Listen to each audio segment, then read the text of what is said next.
बड़े बड़े सपनों को उड़ान देने के लिए जरूरत होती है मेहनत कश हाथों की। एक ऐसी जरूरत जिसे पूरा करते हैं गरीब, वो गरीब जिन्हें बेहतर जिंदगी का सपना दिखाकर हमेशा हमेशा के लिए गुलामी की गर्त में धकेल दिया जाता है।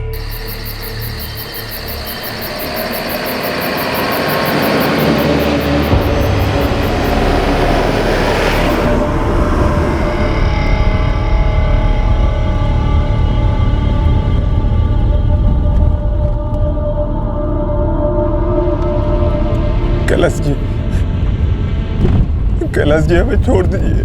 हम पे दया करो, हमको गांव जाने दो कैलाश जी।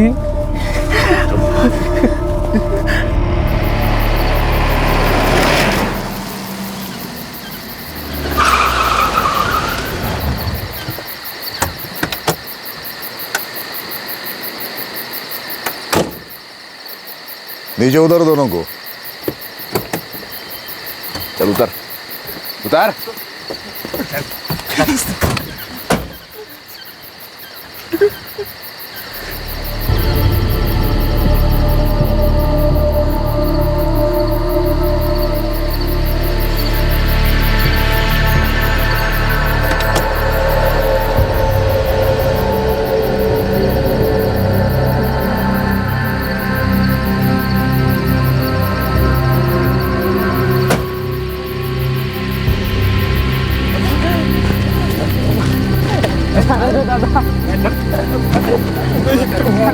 ये कहाँ ले जा रहे हैं? अरे छोड़ो।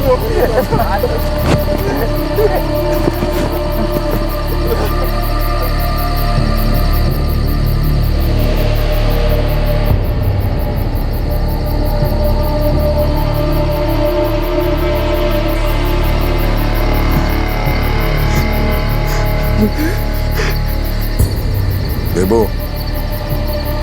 रमन, आज के बाद तुम दोनों कभी किसी के लिए कोई काम नहीं कर पाओगे। रमन, पत्थर पे दायां हाथ रख अपना। नहीं कैलाश जी, जाने दीजिए, दया करो हम पर, हम आपके सारे पैसे लौटा देंगे। पत्थर पर हाथ रख अपना। जाने दीजिए, हमें माफ कर दीजिए कैलाश जी। चुप, दोनों के दोनों चुप। पत्थर पे हाथ रखने तो सर काट दूंगा। चल।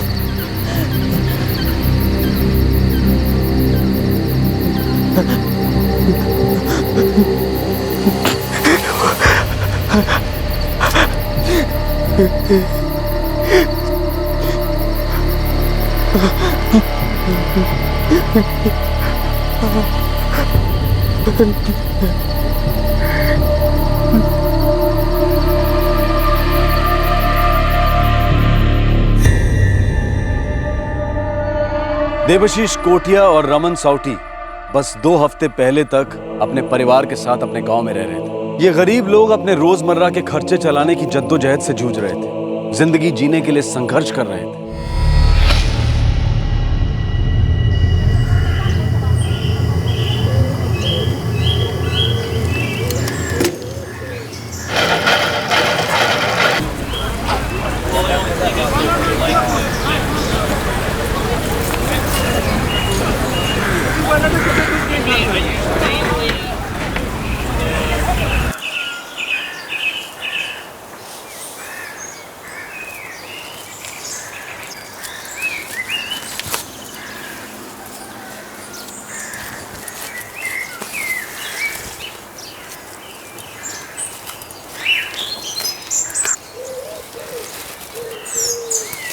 रमन, ये जो रस्सी तैयार हो गई है ना, इसे बाजार में बेच के आ।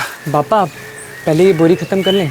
ना बेटा, पहले रस्सियाँ बेच के आ और चावल लेते आना। तुम्हारी माँ कह रही थी कि चावल खत्म हो गया है। काका, काका, काकी, आपका माँ का फोन आया था गांव से। कौन है ना प्रणव? सब ठीक अच्छी तो? बहुत बीमार है वो तो बिस्तर से उठ भी नहीं पा रही है। बोल रही थी कि रोमन को उनके पास भेज देगा तो अच्छा रहेगा। मेरे फ़ोन नंबर पे फ़ोन क्यों नहीं किया? वो बोला आपका फ़ोन नहीं लग रहा है।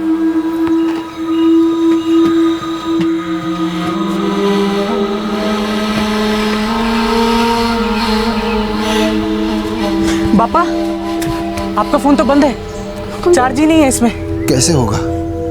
2 दिन से तो बिजली नहीं आई। सुनिए, रमन को माँ के पास भेज दीजिए। अगर वो ज्यादा बीमार नहीं होती तो ऐसे ना बुलाती। रमन, तू जल्दी से सब काम छोड़कर चकरपड़ा चला जा। अपनी आई माँ का ध्यान रख।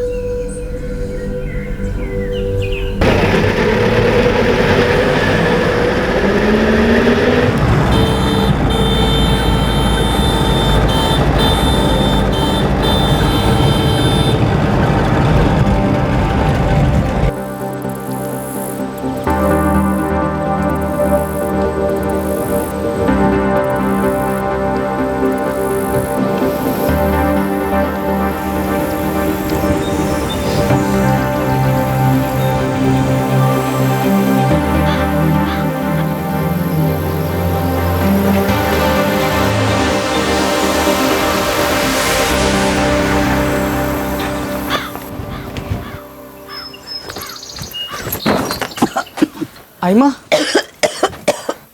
आइमा, रमन, अरे तबीयत कैसी है आपकी? बेटा इतनी कमजोरी है कि अब बिस्तर से उठने की ताकत भी नहीं रही। अब मैं आ गया हूँ, मैं आपका ख्याल रखूँगा। रमन, मैं पानी लेके आया।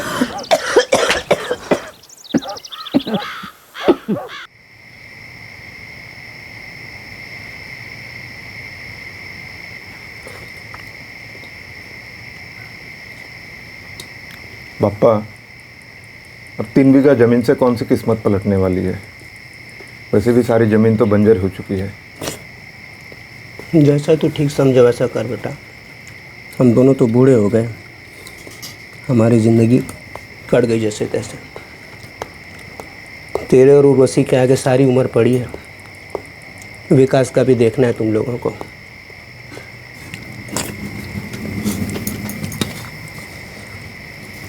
मैंने आज वो गोपाल दलाई और करण बुधिया को देखा था बाजार में। वो लोग संपत दामनी और कुछ दूसरे लोगों से बात कर रहे थे। ये उनके पास कोई काम वाम है क्या? नहीं, ये तो नहीं पता। संपत, ए संपत, क्या हुआ देवू? उर्वशी बता रही थी कि ये गोपाल दलाई और करण बुधिया गांव आए हुए हैं। तुम लोगों से कुछ बातचीत कर रहे थे। आए तो हैं, और आज दोपहर में हम सबको फिर से बाजार में बुलाया है। कोई काम वाम है क्या उनके पास? बोल तो रहे थे काम है, बोल रहे थे मजदूर चाहिए, और पूछ रहे थे किस किस को उनके साथ आना है। दोपहर कितने बजे? 2 बजे हम सबको बुलाया है। और पता है रमन, थोड़ा पैसा तो काम करने से पहले भी देते हैं। करण और गोपाल तो कह रहे थे कि इतना पैसा मिलेगा जितना यहाँ कमाने का सोच भी नहीं सकते। पर चिराग दादा, ये मजदूरी का काम है कहाँ पे? ये तो पता नहीं, पर हाँ, आज दोपहर 2 बजे सबको बुलाया है। अगर काम बहुत दूर है तो मुझे नहीं जमेगा दादा। आइमा बीमार है, और ऊपर से माँ बापा का भी तो ख्याल रखना है। तो एक बार आकर देख ले रमन, अगर ठीक लगे तो ले लेना काम। ठीक है, मैं आऊँ। प्रशासन बड़े शहरों की तरक्की में इतना व्यस्त है कि उनके नक्शे पर छोटे छोटे गांव नजर भी नहीं आते। वो छोटे गांव जहां रोजमर्रा की जिंदगी एक कड़ा संघर्ष है, जहां बसे लोगों की इच्छाएं अरमानों को पूरा करने का ख्याल भी किसी को नहीं आता है। यहां तक कि खास उनके लिए ही बनाई गई सरकारी वेलफेयर स्कीम्स यानी कि जन कल्याण योजनाएं उन तक ही नहीं पहुंच पाती है। इन गांव में बेहतर जिंदगी, बेहतर भविष्य का मतलब आगे की सोच नहीं, बल्कि मौजूदा हालात से बाहर निकलना ही है। और इनके ऐसे हालात का फायदा उठाते हैं वो लोग जो इन्हें झूठी आशा दिखाकर जानवरों की तरह गुलाम बनाकर बेच देते हैं। हाँ, मेहनत का काम है, पर काम बहुत अच्छा है, और पैसे इतने जितना कभी यहाँ तुम्हें मिल ही नहीं सकता। और एक बार काम लग गया ना तो काम काम को खींचता है। अरे दूसरा काम भी झटपट मिल जाएगा। बहुत काम है वहाँ पे। यहाँ जैसा नहीं है, कमाने को भी खूब मिलेगा और पैसे घर भी भेज पाओगे। लेकिन गोपाल दादा, ये काम है कहाँ? अरे यहीं अपने पास में, रायपुर में। बहुत बड़ा शहर है वो। पर दादा, रायपुर तो बहुत दूर है ना? अरे कहाँ दूर है, बस कुछ ही घंटों का तो रास्ता है। जब मन किया घर आ जाना, और जब मन किया तो काम पे वापस लौट जाना। मौका बहुत अच्छा है, लपक लो। अभी कुछ लोगों की जरूरत है। भाग खुल जाएंगे तुम लोगों के। मैं और करण पास के गांव के हैं, इसीलिए तुम लोगों को ये मौका दे रहे हैं, वरना तुम लोगों को तो पता ही है कि नौकरी की आस में कितने लोग बैठे हुए हैं। काम क्या करना होगा वहाँ? ईंट की भट्टी में काम है, दिन रात काम चलता रहता है वहाँ पे। अब मजदूरों की जरूरत तो पड़ती रहती है ना, इसलिए कभी भी काम की मंदी नहीं रहेगी।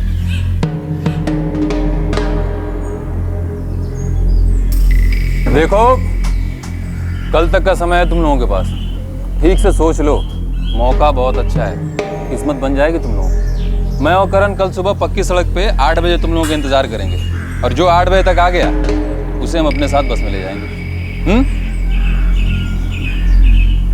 ठीक है?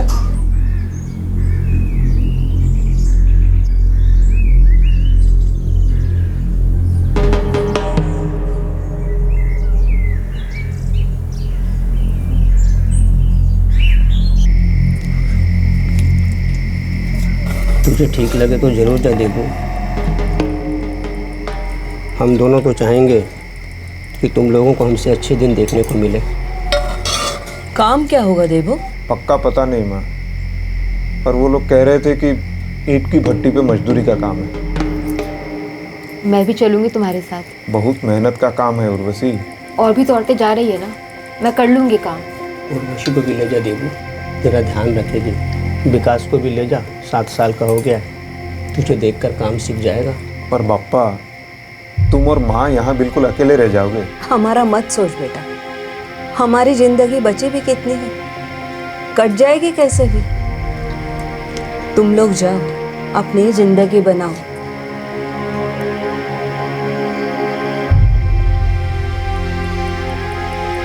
तूने अपने माँ बाप से बात कर ली? नहीं आई माँ, पापा का ना फ़ोन ही नहीं लग रहा है, शायद उनका फ़ोन ना चार्ज नहीं होगा। तो मेरा ध्यान रखने के लिए आया था, अब काम के लिए गांव से इतने दूर जा रहा है। आई माँ, काम अच्छा हुआ तो हम सबकी हालत थोड़ी सुधरेगी, आपकी दवाइयों का खर्च भी निकल जाएगा। अभी तो इतनी महंगी दवाइयाँ हम खरीद ही नहीं सकते, और यहाँ पड़े पड़े क्या करूँगा, कहाँ से लाऊंगा आपकी दवाइयाँ? जैसा तू ठीक समझे, अपना ध्यान रखना।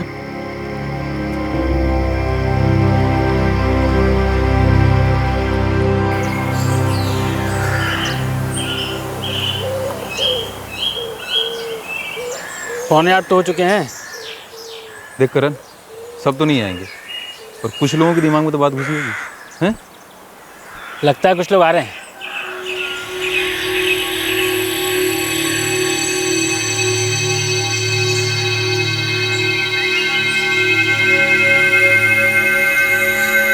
देखा?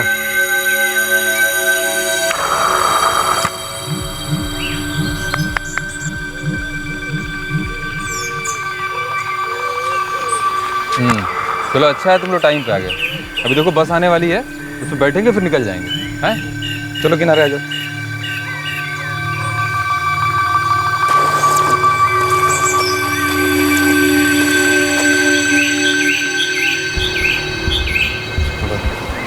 आ जाओ, इधर आ जाओ।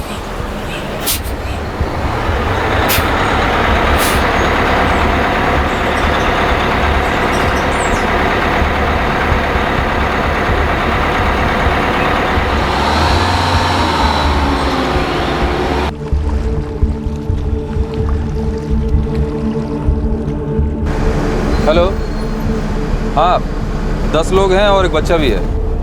अच्छा ठीक है, ठीक है, ठीक है, ठीक है।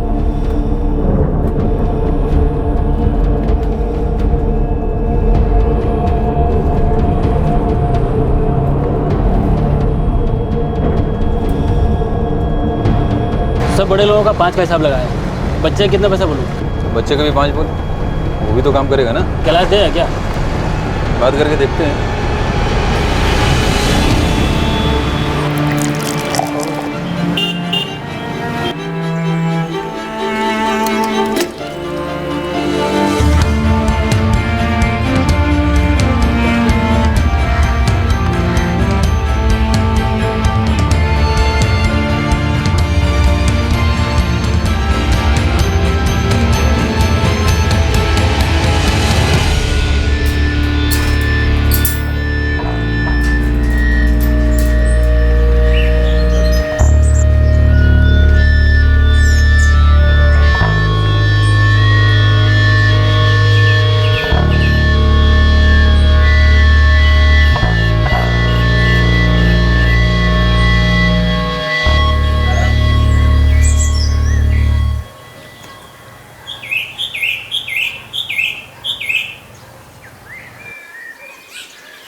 पूरे 10 है दादा।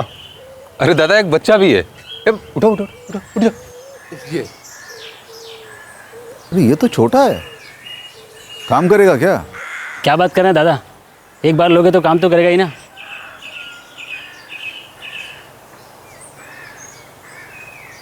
बैठ।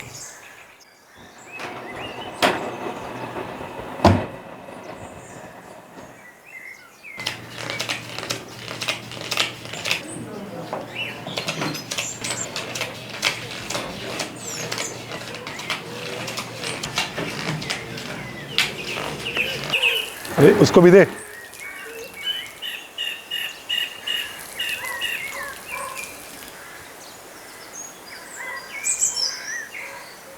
अरे ये पीछे वाले को भी दो।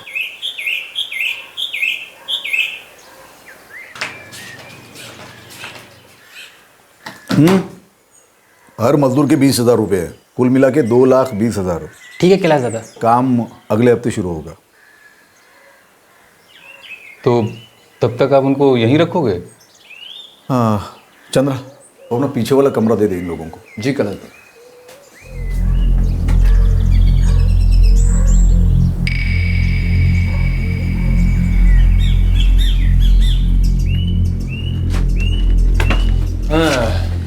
अच्छी खबर है, अगले हफ्ते से काम शुरू हो जाएगा। अगले हफ्ते से? अरे तब तक आराम करो, जब काम शुरू हो जाएगा तो फिर आराम का मौका नहीं मिलेगा। और सुनो, तुम सबका एडवांस पैसा ही मिल गया है, 20-20 हज़ार रुपये मिले हैं सबके। और हाँ, उसमें से 5-5 हज़ार रुपये हमारा कमीशन है। अब जल्दी से ये बताओ कि तुम लोगों को ये पैसे यहीं रखना है या अपने अपने घर भेजने हैं? पूरे 15,000 हैं। खुश? गोपाल दादा, आप ना मेरे पैसे मेरी आई माँ को भिजवा दीजिए। वो अपने इलाज में जितना पैसा लगेगा उतना रख लेगी, बाकी आई बापा को भिजवा देगी। मेरे पैसे तुम गांव में आई पापा को भेज दो। ठीक है, भेज देंगे।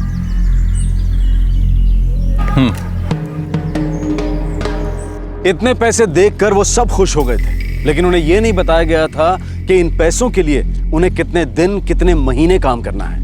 यह भी नहीं पता था कि काम क्या है। उन्हें सिर्फ इतना कहा गया था कि यह एडवांस है, पर उन्हें यह नहीं पता था कि इन रुपयों के बदले में उनकी जिंदगी खरीदी जा चुकी थी। वो सब अब बंधुआ मजदूर थे। उन्हें नहीं पता था कि अब उन्हें कहीं भी कैसे भी इस्तेमाल किया जा सकता था।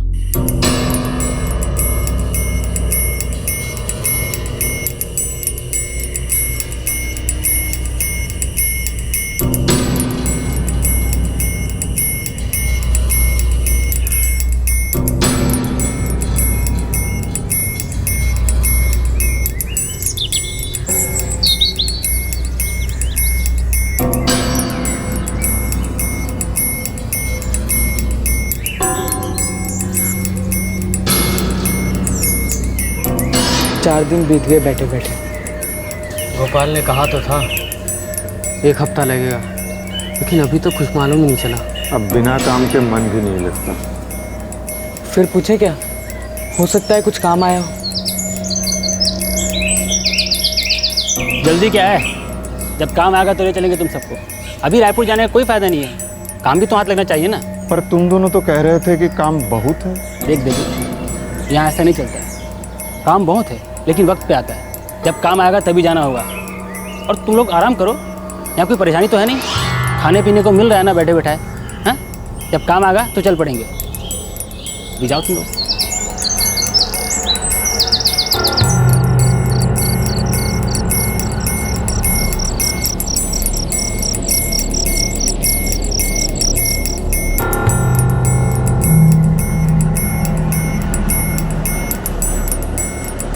चलो आओ, जल्दी करो, बैठो इधर, फटाफट आओ, चलो बैठो इधर, आओ फटाफट। ए भाई सरक ना अंदर, चलो चलो चलो चलो।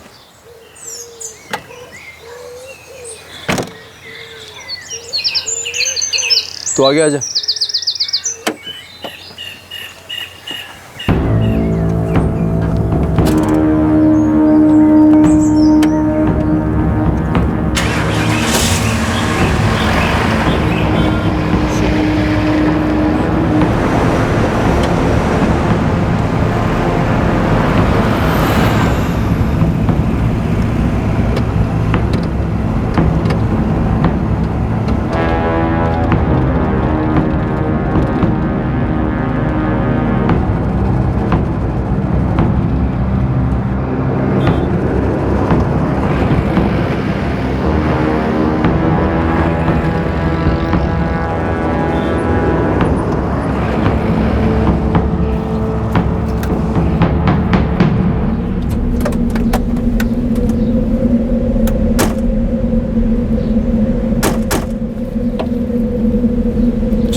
लोग यही बैठो, जब बुलाएंगे तभी बाहर आना।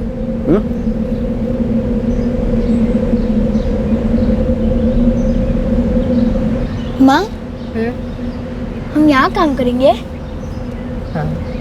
अच्छा है, मुझे ईंटों से खेलना है। चुप कर विकास, हम यहाँ तेरे खेल कूद के लिए नहीं, काम के लिए आए हैं बेटा।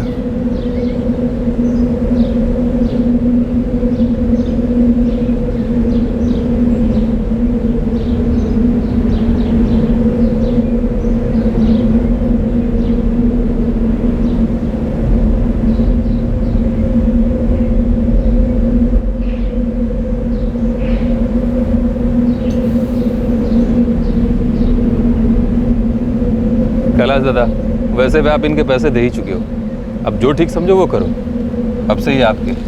हाँ, वैसे भी क्या फ़र्क पड़ता है, काम तो करना ही है, कहीं भी जाके करें। देख सकते हैं, अब और कोई चारा भी तो नहीं है। 10 लोग हैं, मैंने इनके पैसे दिए, कहीं भी काम पे लगवा दिया। देखो कैलाश, यहाँ रायपुर में बहुत मुश्किल है, यहाँ सब ईंट की भट्टियाँ भरी हुई हैं। अगर तुम कहो तो मैं इन्हें हैदराबाद ले जा सकता हूँ, वहाँ काम हो सकता है। तो जो चाहे कर। ठीक है, तो मैं बात करता हूँ। ये क्या हो रहा है? हमें बुलाया क्यों नहीं अब तक? क्या पता, बात तो बड़ी देर से कर रहे हैं ये लोग। दादा, आपको कुछ पता है ये लोग क्या बात कर रहे हैं?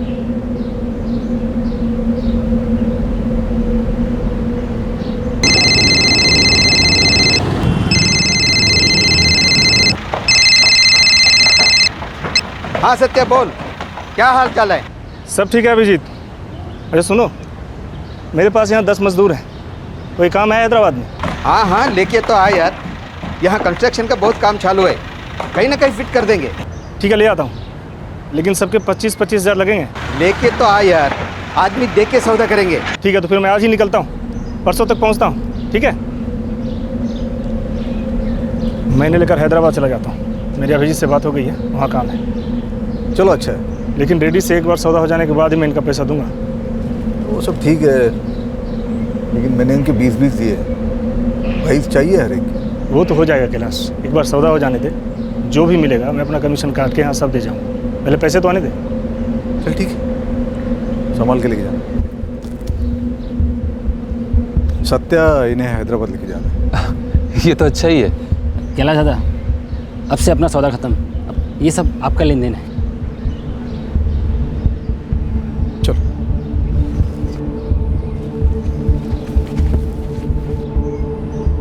सुनो, ये सत्या बिस्वाल है, नमस्ते बोलो। नमस्ते। नमस्ते। अब से तुम्हारा ध्यान सत्या रखेंगे, यही तुम्हें काम पे लेके जाएंगे। जहाँ कहीं भी काम करना, ढंग से काम करना, समझ गए? सत्या से मुझे कोई शिकायत नहीं आनी चाहिए। अभी सब लोग बाहर आ जाओ, खा पी के थोड़ा आराम कर लो, चाय नाश्ते का इंतजाम करवाता हूँ, फिर निकलते हैं। ठीक है, आ जाओ।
चलो सब लोग जल्दी करो, ट्रेन आधे घंटे में निकल रही है। और हम जा कहाँ रहे हैं सत्या जी?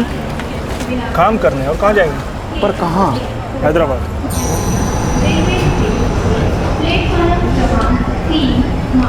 वो तो बहुत दूर है दादा। तुम लोगों को दूर पास से क्या लेना देना, पैसे मिल गए ना तुम लोगों को, और काम तो करना ही है। पर हमें तो कहा गया था कि हमें काम रायपुर में मिलेगा। हमारा गांव चक्रापरा यहाँ से पास पड़ता है। तुम लोग को यहाँ पे काम के लिए लाया गया। काम कहाँ करना है तुम लोग ने बताओ। चुपचाप चलो ट्रेन में बैठ जाओ। छोड़ो ये दूर पास करना छोड़ा के, जल्दी करो।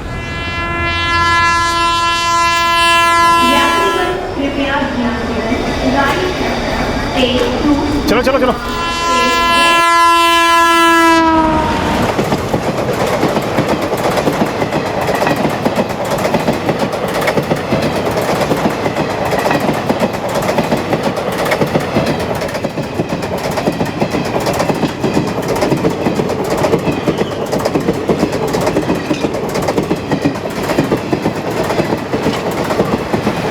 मैं हैदराबाद नहीं जा सकता, वो तो बहुत दूर है। मुझे भी नहीं जाना है इतनी दूर। इन लोगों ने हमसे झूठ बोला। पहले कहा कि काम रायपुर में है, अब हैदराबाद ले जा रहे हैं। वहाँ से घर कैसे आएंगे? सुना है हैदराबाद यहाँ से बहुत दूर है।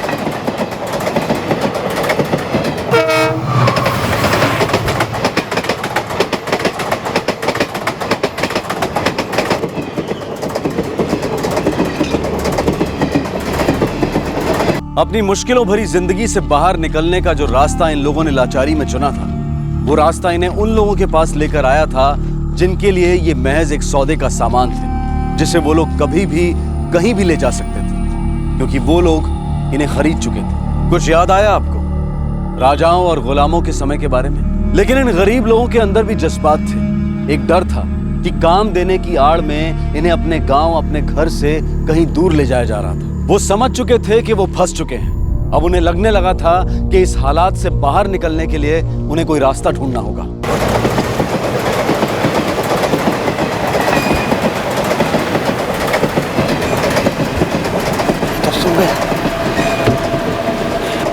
हम लोगों को यहीं कहीं उतर जाना चाहिए। पर दादा, हम लोग वहाँ जाएंगे कैसे? हम लोगों को रायपुर से रास्ता पता है, बस कैसे भी हमें रायपुर पहुँचना है। वहाँ से हम चक्करपाड़ा पहुँच जाएंगे। तुम लोग बताओ क्या करना है? आगे चलना है या निकलना है यहाँ से? पहले तो हम लोगों से कहा गया कि रायपुर की ईटा भट्टी में काम मिलेगा। अब जबरन हमें हैदराबाद ले जा रहे हैं। वहाँ भी काम नहीं मिला तो जाने कहाँ कहाँ घसीटेंगे हमें। क्या पता क्या क्या काम करवाएंगे हम लोग उनसे। नहीं दादा, हम सब तो तुम्हारे साथ ही चलेंगे।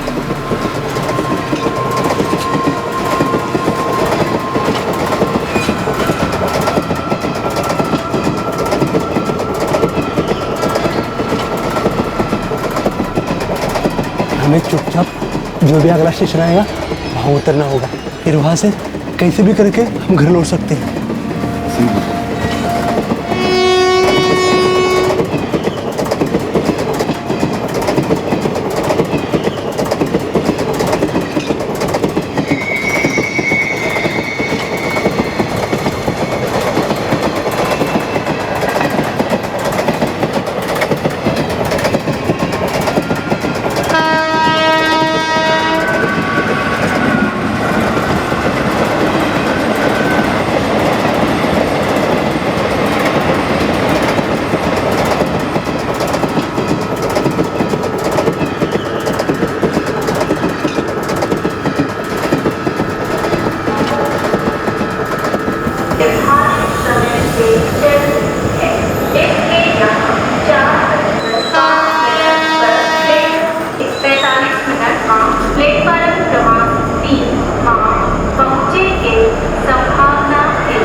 दादा, हम वहाँ से नहीं जा सकते, बहुत भीड़ है, ऊपर से दरवाजे भी नहीं खुल रहे।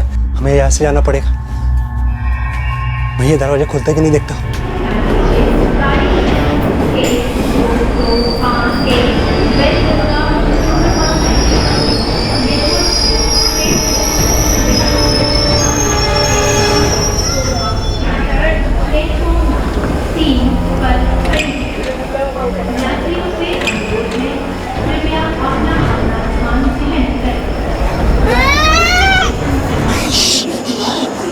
यात्रीगण कृपया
अब वापस कैसे जाएंगे?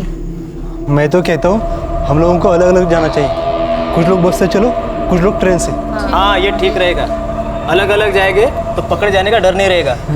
दामिनी, पूनम और राधिका, तुम लोग मेरे साथ चलो। जो भी अगली बस रायपुर जाएगी वो हम पकड़ लेंगे। मैं आदिनाथ और मकरंद के साथ पैदल निकलता हूँ। जहाँ तक हो सकेगा हम लोग चलेंगे। और देबू, तू उर्वशी और विकास के साथ वहाँ पर रायपुर निकल, ठीक है? जब यहाँ तक ट्रेन आई है तो वापसी की भी ज़रूर होगी। हाँ, मैं इनके साथ रुकता हूँ संपर्क भैया।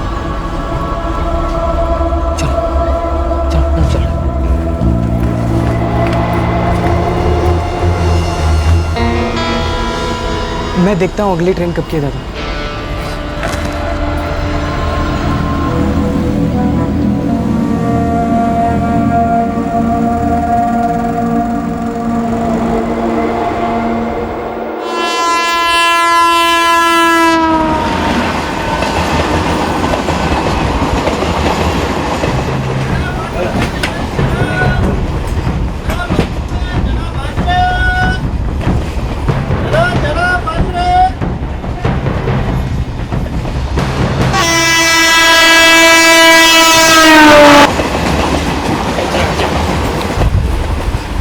कहाँ जा रहे हैं पापा?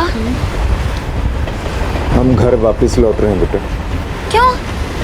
इतनी बत्ती पे नहीं जाएंगे क्या? चुप कर विकास।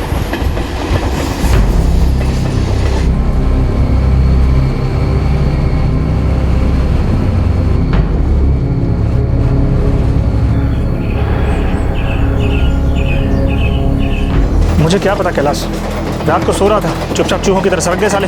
तेरे को कहाँ ताना, ध्यान से लेके जाना। अब मैं क्या कर सकता हूँ? और उनके हाथ पाँव बांध के ले जाता क्या उनको?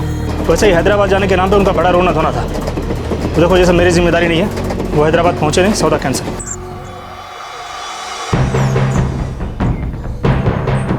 इतनी बड़ी रकम पानी में चली गई। वो गोपाल और करण को लेकर आए क्या कैलाश दादा? अरे उन्होंने तो अपना सौदा पूरा कर लिया है। उनसे बात करके कुछ फायदा नहीं है। ये अपना पैसा है, हमें ही वसूल करना है किसी भी तरह। पर दादा, वो भाग के जाएंगे तो जाएंगे कहाँ? उनके लिए रास्ता ही कहाँ बचा है? आज नहीं कल वो पकड़े ही जाएंगे। अनपढ़ लोग हैं साले। अपने गांव जाने के लिए रायपुर होकर ही जाएंगे। अपने आदमी हर जगह लगा, हर जगह, बस स्टेशन, रेलवे स्टेशन, हर जगह। जहां कहीं भी दिखाई दे दबोच लो सालों को। भारी कीमत चुकाएंगे अपनी इस हरकत की।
अगला स्टेशन रायपुर है। से अनुरोध है, कृपया अपना अपना स्थान ग्रहण करें। रायपुर रेलवे स्टेशन में आप मन के स्वागत है। यात्री मन कृपया ध्यान देवें। गाड़ी संख्या 1-2 रायपुर रेलवे स्टेशन में आप मन के स्वागत है। यात्री मन कृपया ध्यान देवें। गाड़ी संख्या 1-2 8 5 4 अमरकंटक सुपरफास्ट।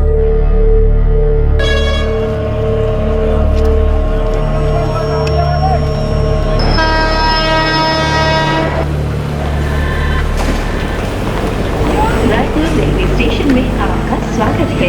कृपया ध्यान दीजिए, गाड़ी संख्या 1-2 8 5 4 सुपरफास्ट एक्सप्रेस भोपाल से चंडीगढ़ जाने वाली प्लेटफॉर्म नंबर 1 पर खड़ी है। यात्रियों से अनुरोध है, कृपया अपना अपना स्थान ग्रहण करें।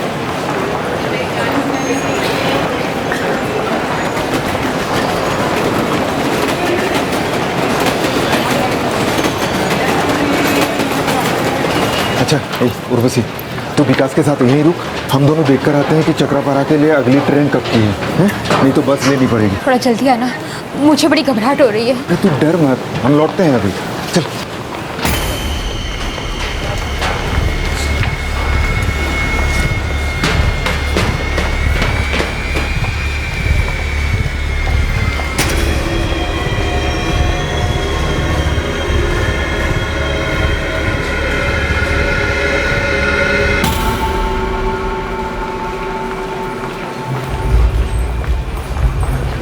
हाँ चेतन, अभी अभी मुझे 2 लोग दिखे।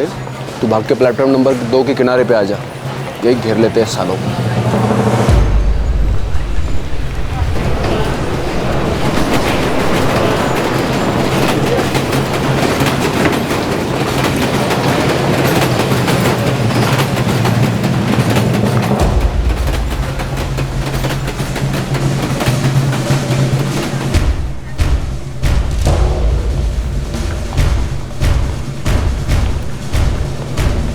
मेरे हाथ में चाकू है, आवाज निकाली तो अतड़ियाँ बाहर निकाल के रख दूंगा।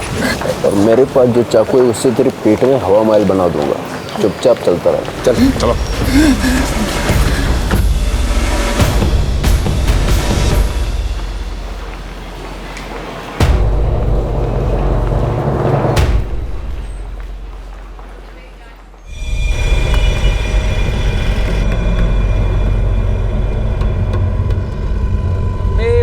सच में नहीं पता वो लोग कहाँ हैं दादा।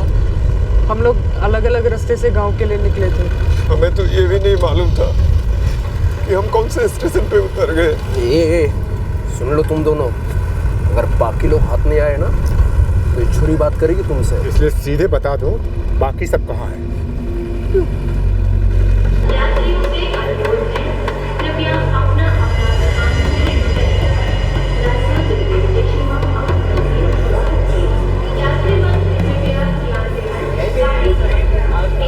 तेरे पापा अब तक आए क्यों नहीं?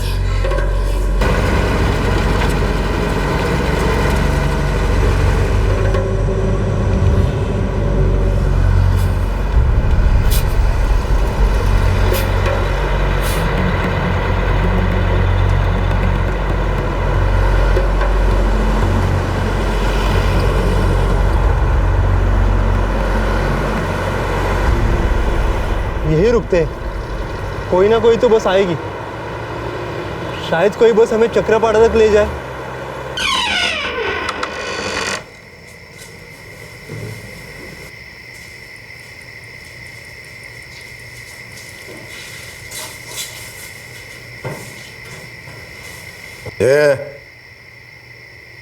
कहाँ छुपे बैठे बाकी सब?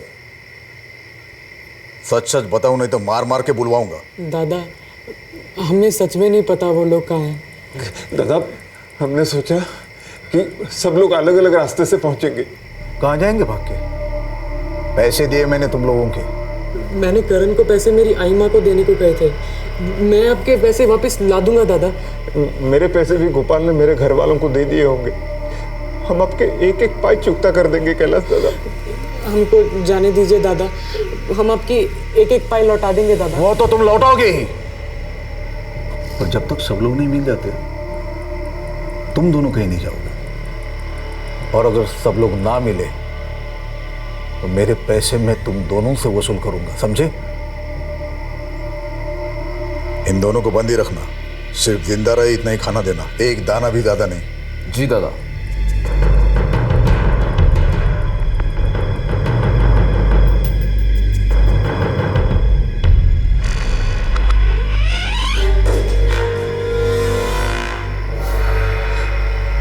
उर्वशी और विकास दोनों रेल स्टेशन पे हमारा इंतजार कर रहे होंगे। उन दोनों के पास तो एक पैसा भी नहीं है।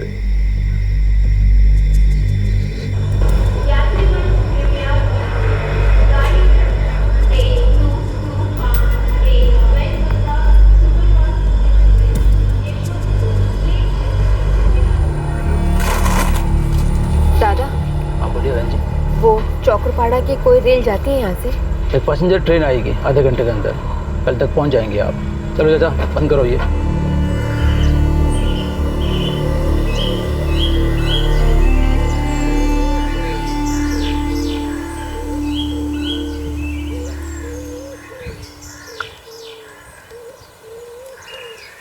अरे चिराग, तू कब लौटा? काका, देबू, उर्वशी भावजा, विकास घर नहीं पहुंचे? नहीं तो सब ठीक तो है ना? क्या हुआ? अभी 10 ही दिन तो हुए थे तुम लोगों को गए हुए। हाँ काका, पर वहाँ सब गड़बड़ था। बड़ी मुश्किल से अपनी जान बचा के भागे हम वहाँ से। देबू, उर्वशी भावजा, विकास और रमन ट्रेन से निकले थे। हे भगवान, कहाँ होंगे वो? पता नहीं काकी, पर अब तक तो उन्हें आ जाना चाहिए था। मैं एक काम करता हूँ, मैं रमन की आयमा के इधर पूछता हूँ।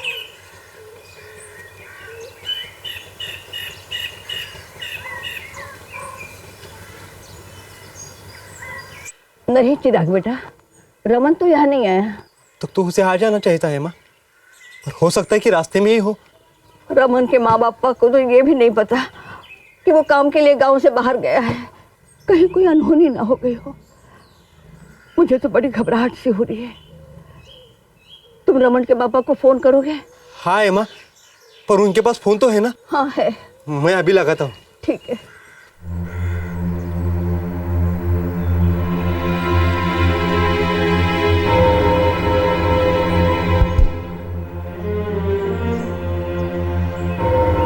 दीबागुड़ा गांव में रमन साउट्री के माता पिता को पता भी नहीं था कि उनका बेटा कहाँ है। उन्हें सिर्फ इतना मालूम था कि कुछ दिन पहले वो चक्रपाड़ा गांव में अपनी बीमार नानी का ध्यान रखने गया था। ठेकेदारों के चंगुल से बच निकले कुछ लोग तो गांव वापस आ चुके थे, पर कुछ लोग अब तक घर नहीं लौटे थे। रमन और देवाशीष पकड़े जा चुके थे और देवाशीष की पत्नी उर्वशी और बेटा विकास अब भी घर लौटने की कोशिश कर रहे थे।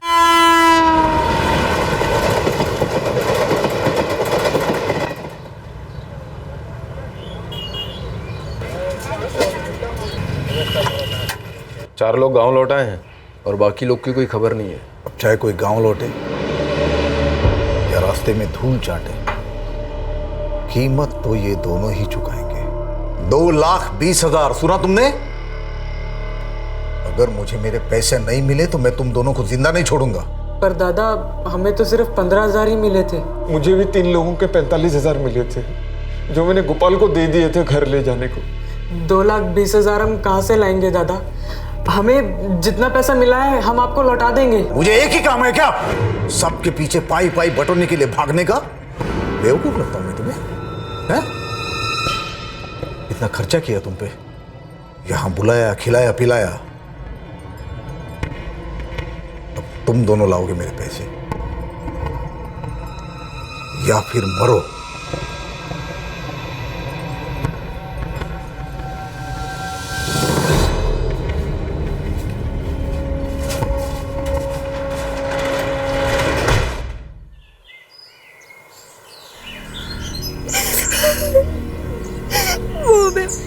रायपुर स्टेशन पर छोड़कर रमन के साथ टिकट लेने गए थे, फिर लौटे ही नहीं।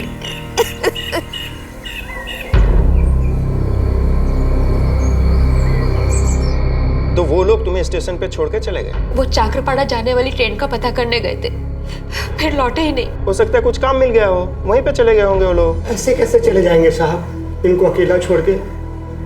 साहब ये लोग 10 लोग गए थे गांव से काम के लिए, वहां से वो लोग इनको जबरदस्ती हैदराबाद ले जा रहे थे। अब वहां से भागे हो, मगर इस गांव से तो अपनी मर्जी से गए थे ना। मैं उन लोगों की यहाँ पर लापता होने की शिकायत नहीं लिख सकता। मेरा बेटा किसी हाल में अपनी बीवी और बच्चों को स्टेशन पर छोड़कर नहीं जाएगा साहब। और अगर काम मिल गया होता तो फोन करके बताता ना साहब। फोन है ना साहब मेरे पास। अच्छा ठीक है। जब उन्हें जबरदस्ती हैदराबाद ले जाया जा रहा था तब उसने फोन किया था आपको? उन्होंने हमें बीच रास्ते में ही बताया कि वो हमको हैदराबाद लेकर जा रहे हैं। मैं तुम लोगों की इस तरह की बिना सिर पैर वाली बातों पर शिकायत नहीं लिख सकता। जब तुम्हारा बेटा गया है तो वापस भी अपने आप लौट आएगा। पुलिस के पास और भी बहुत सारे काम होते हैं। चलो निकलो यहाँ से, निकलो।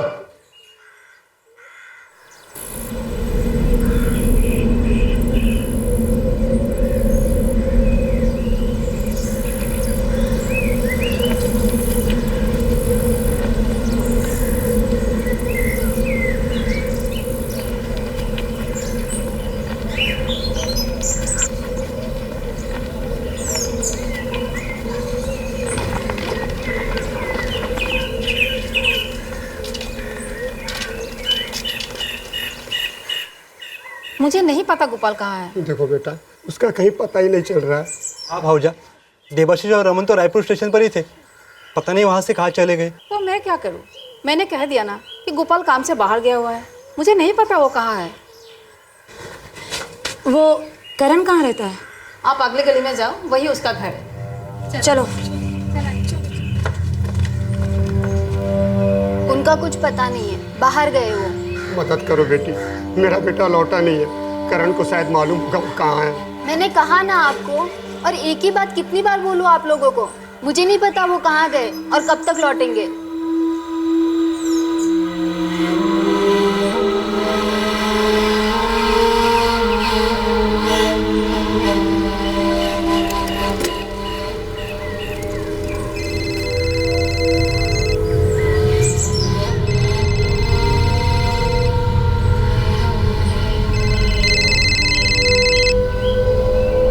हेलो, देवाशीष का बाबा सदानंद बोल रहा है? हाँ, मैं सदानंद बोल रहा हूँ। आप कौन बोल रहे हैं? देवाशीष कहाँ है? देवाशीष मेरे पास है, और रमन भी। अगर दोनों को जिंदा और सही सलामत देखना चाहते हो तो 2,20,000 जो मैंने इन मजदूरों पे बर्बाद किए हैं वो लेकर आ जाना। आप कौन बोल रहे हैं साहब? मेरा नाम कैलाश है, कैलाश। देखो, मैं बहुत खतरनाक आदमी हूँ, कोई भी मेरा पैसा खा के मुझसे बच के नहीं निकल सकता। और तुम्हारे बेटे ने मेरा बहुत नुकसान करवाया है, वो सब तुम भुगतोगे। देखो, मेरे पैसे मुझे दे दो और देवाशीष और रमन को लेके जाओ। हम लोग बहुत गरीब आदमी साहब, इतने पैसे कहाँ से लाके देंगे साहब? हाँ, मेरी बहू और देवाशीष जब काम पर गए थे तो करण ने मेरे को 45,000 रुपए दिए थे, वो मैं आपको पूरे लौटा दूंगा साहब। नहीं, 45,000 नहीं, पूरे 2,20,000 रुपए। और कान खोल के सुन लो, मुझे कोई फर्क नहीं पड़ता कि ये पैसे तुम कहां से लेके आओगे, किस तरह से इंतजाम करोगे, लेकिन अगर शाम तक मेरे पैसे मुझे नहीं मिले तो मैं दोनों को जान से मार दूंगा। नहीं साहब, ऐसा मत करिए साहब। साहब साहब साहब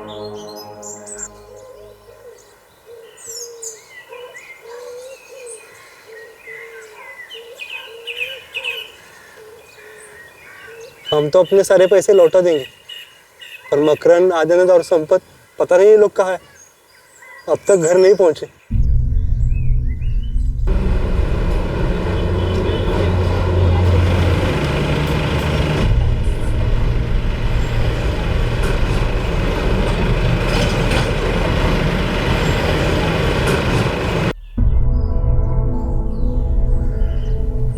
अगर शाम तक पैसे नहीं दिए तो लोग देवाशीष और रमन को मार डालेंगे।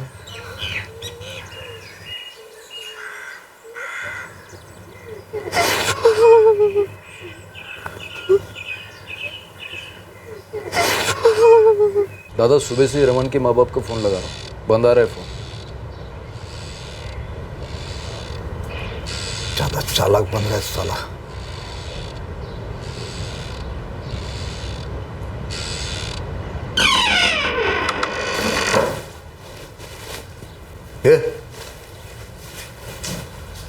मुझे क्या लगता है गलत नंबर देके बच जाएगा? नहीं दादा, मैंने सही नंबर दिया था।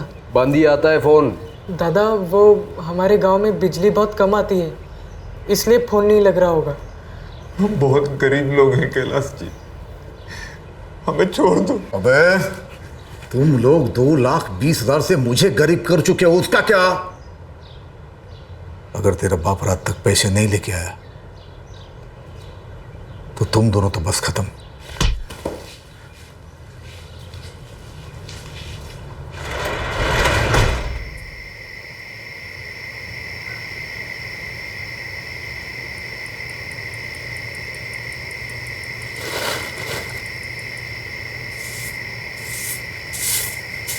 कल सुबह ये बाजार में बेच आऊंगा।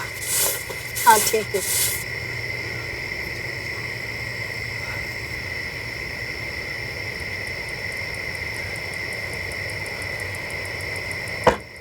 देवशीष के पिता इतना पैसा देने की हालत में नहीं थे और रमन के माता पिता उसकी हालत के बारे में जानते नहीं थे। कैलाश को यह बात बर्दाश्त नहीं हो रही थी कि उसके खरीदे हुए मजदूरों ने उसे धोखा दिया था। वो बदला लेना चाहता था। दादा, मुझे नहीं लगता कि ये पैसा वापस आएगा। हाँ दादा, अब बस मान के चलो कि सौदे में नुकसान होना ही होना है। नहीं, इतनी आसानी से मेरा पैसा मैं उन्हें हजम नहीं होने दूंगा। ऐसा सबक सिखाऊंगा, पता चलेगा उन लोगों को मेरा पैसा मारने का नतीजा क्या होता है।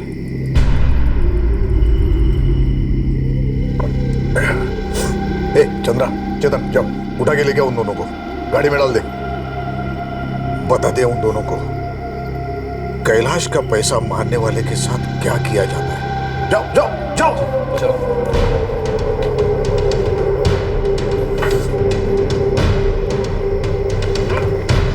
हमें कहाँ ले जा रहे दादा? माफी मांगते हैं हम आपसे, हम आपके पैर पड़ते हैं, हमें जाने दीजिए। माफ कर दीजिए दादा, जाने दीजिए। हमें जाने दीजिए दादा, हमें माफ कर दीजिए दादा, जाने दीजिए। दादा माफी दे दीजिए, हमें जाने दीजिए।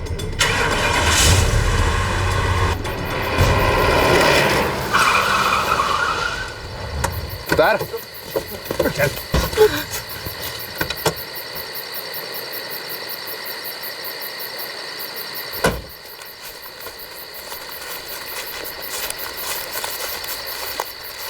पत्थर पर हाथ रख अपना। जाने दीजिए, हमें माफ कर दीजिए कैलाश जी। चुप, दोनों के दोनों चुप। पत्थर पे हाथ रख नहीं तो सर काट दूंगा। चल।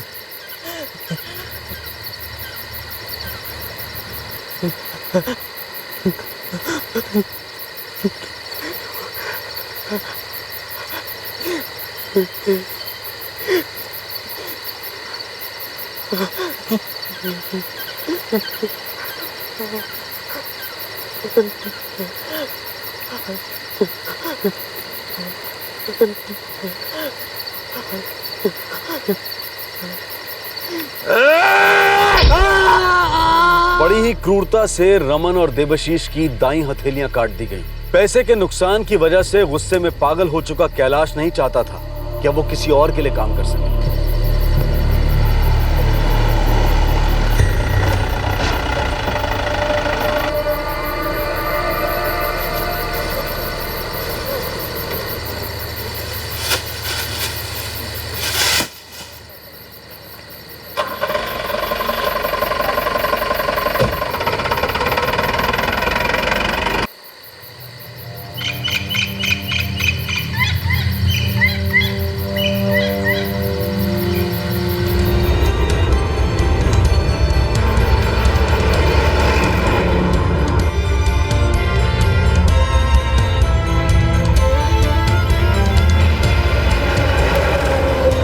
दोनों के दाहिने हाथ काटे गए हैं। हमें कुछ सर्जरीज करनी होंगी ब्लड रोकने के लिए। लेकिन डॉक्टर साहब, अभी तक पता नहीं चल पाया ये लोग हैं कौन। सर्जरी करने से पहले हम उन्हें कुछ पेन किलर्स और इंजेक्शन दे रहे हैं। आप चाहें तो उनसे बात करने की कोशिश कर सकते हैं, लेकिन शायद इस वक्त वो ज़्यादा कुछ बोल ना सकें। Thank you doctor.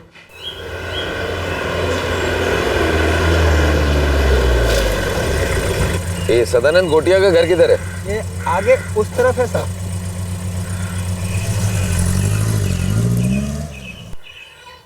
साहब कहाँ है वो?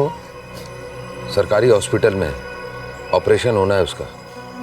क्या बता सकते हैं कि रमन सोती की नानी कहाँ रहती है? देवाशीष सिर्फ उनका नाम ले पाए, रमन को तो अभी तक होश नहीं आया। वो पास ही में रहती है और रमन के माँ बापा देवागुड़ी गांव में।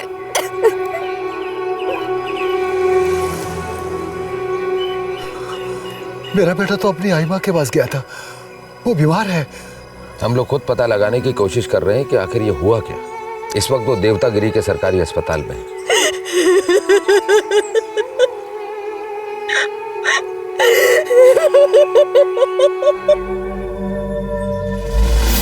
वो हमें पास के एक शहर ले गए थे, कुंडरमल। वहाँ हम सिर्फ गोपाल और करुण को ही जानते थे। वहाँ से एक और आदमी हमें रायपुर की ईट भट्टी पे ले गया साहब, और वहाँ से कोई दूसरा आदमी हमें रेल स्टेशन पर लेकर गया। उसने हमें वही बताया कि वो हमें हैदराबाद ले जा रहा है। हमने मना किया कि हम इतनी दूर नहीं जा सकते, और उसने हमारी एक नहीं सुनी। इसलिए हम लोग चुपके वहाँ से भाग निकले। हमने आपस में फैसला किया था कि सब अलग अलग रास्ते से गाँव लौटेंगे, मगर देवाशीष और रमन लौट के ही नहीं आए।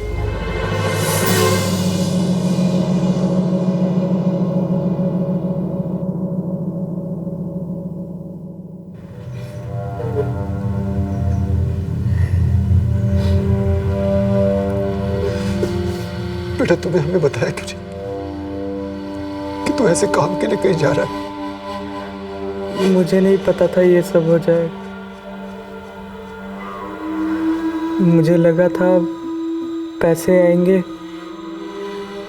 हम सबकी मदद हो जाएगी। वो दो लोग थे, जब हम चक्रापाड़ा के लिए ट्रेन की खबर लेने गए तो उन दोनों ने हमें पकड़ लिया। हमें जंगल में ले गए और हमारे हाथ काट दिए।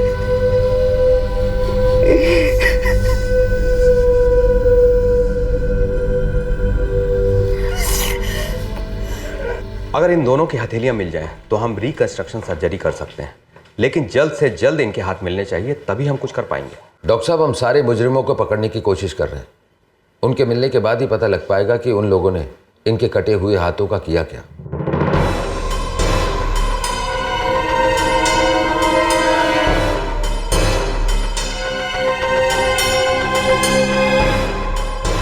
मुझे कुछ नहीं पता है साहब। जब भी वो काम पे जाते हैं अपना फोन बंद ही रखते हैं। कुछ पता लगे तो पुलिस को खबर करो। अगर गोपाल नहीं मिला ना तो बहुत परेशानी होगी तुमको। एक हफ्ते से उनका कोई पता नहीं है साहब। उनका तो मुझे फोन भी नहीं आया। कुछ पता है कहाँ हो सकता है? नहीं साहब, वो मुझे कुछ नहीं बताते।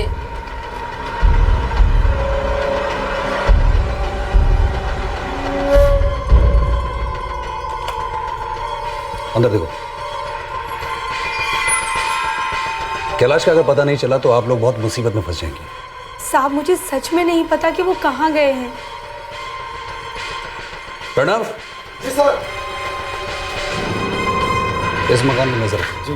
कैलाश और उसके आदमी कहीं भी नजर आए, घसीट के पुलिस स्टेशन लेके। साहब ये सत्या ठेकेदार है, मजदूरों को बेचता है साहब, लेकिन कुछ दिनों से उसका खुद पता नहीं चल रहा। रहता कहाँ ये? काम किधर करता है? देखो अगर ये सत्या हाथ नहीं लगा ना तो तुम सब लोग अंदर हो जाओगे। नहीं साहब, ऐसा मत करो साहब। मुझे जैसे ही कुछ पता चलेगा मैं खुद आपके पास चल कर आऊंगा साहब। सर, हम पूरा जंगल छान रहे हैं इन दोनों के हाथों के लिए। तलाश जारी रखो। मीडिया तक ये खबर पहुंच गई है। इस खबर को लेके बहुत शोर हो रहा है। यस सर, हम जल्द से जल्द मुजरिमों तक पहुंच जाएंगे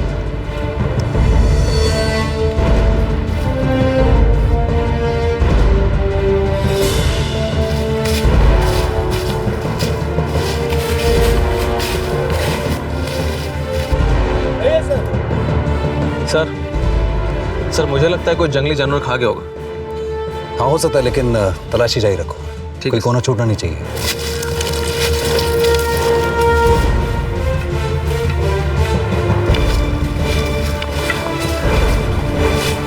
वहाँ देखो।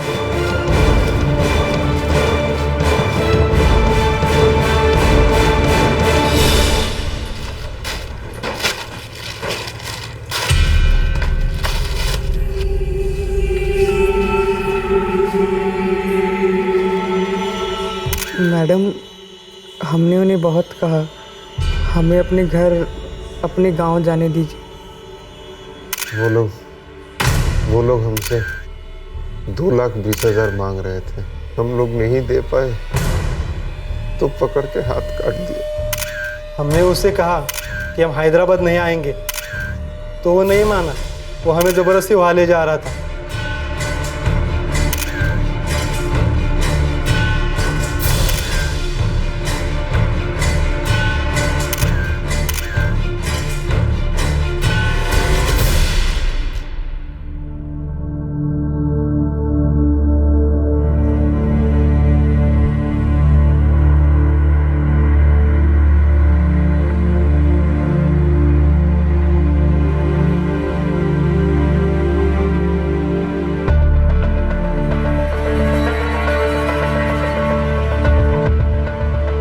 स्थानीय मीडिया ने इस क्रूरता भरे केस को हर जगह रिपोर्ट किया। कई मानवाधिकार संगठन इस मामले को लेकर बहुत सीरियसली प्रचार कर रहे थे। काफी तलाश के बाद भी देबशीष और रमन की कटी हथेलियां बरामद नहीं हो सकी। मुजरिमों को पकड़ने के लिए पुलिस पर दबाव अब बढ़ता जा रहा था। साहब, अभी मैंने उनकी गाड़ी यहाँ जंगल में देखी है और उनकी गाड़ी बंद पड़ चुकी है। जल्दी करो, उनकी गाड़ी जंगल में खराब हो गई है। उनकी गाड़ी ठीक होने से पहले पहले हमें वहां पहुंचना है। Yes sir.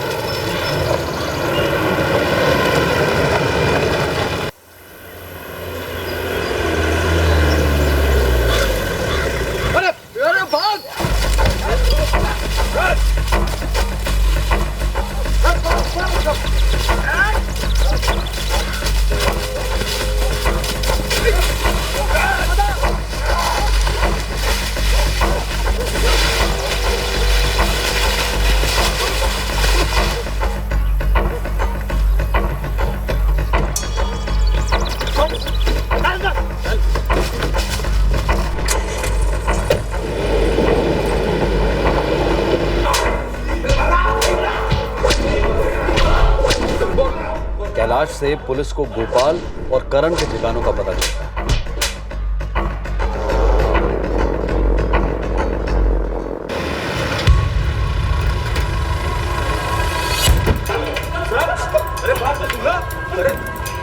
ठेकेदार गोपाल दलाई और करण बुधिया ने पुलिस को सत्या बिस्वाल का ठिकाना बता दिया। सत्या वही आदमी था जो मजदूरों को जबरदस्ती हैदराबाद ले जा रहा था।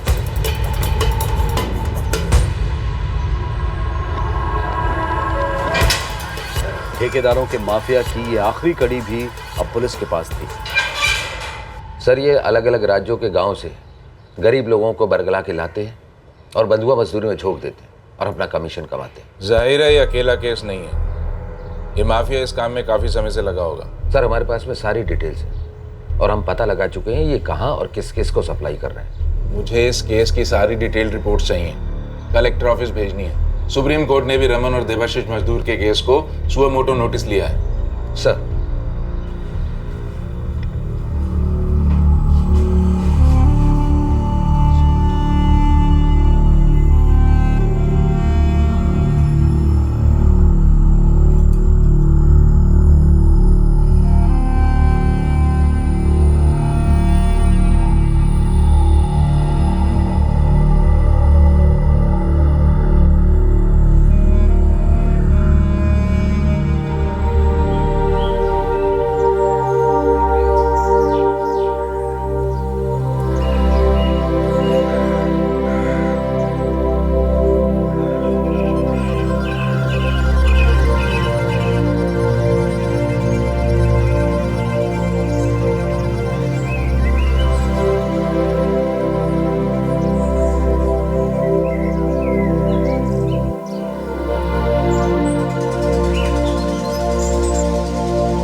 स्थानीय प्रशासन ने रमन और देवशीष को मुआवजे के रूप में 5-5 लाख रुपए दिए। उनकी कटी हुई हथेलियों की जगह प्रोस्थेटिक्स यानी कि आर्टिफिशियल अंग लगाए गए और उनके इलाज का सारा खर्चा सरकार ने उठाया। सुप्रीम कोर्ट ने इस केस का सुओ मोटो नोटिस लेते हुए इसकी समयोचित जांच और विस्तृत रिपोर्ट देने के आदेश दिए। साथ ही यह आदेश भी दिया कि पीड़ितों को उचित मुआवजा दिया जाए और उनके सारे इलाज का पूरा ध्यान भी रखा जाए। इसके अलावा सुप्रीम कोर्ट ने अलग अलग प्रदेशों की स्थानीय सरकारों से इन प्रदेशों में बाहर से आने वाले मजदूरों, उनके काम करने के हालात और उनको दी जाने वाली सभी सुविधाओं का पूरा ब्यौरा मांगा है। सभी अभियुक्त इस वक्त न्यायिक हिरासत में हैं।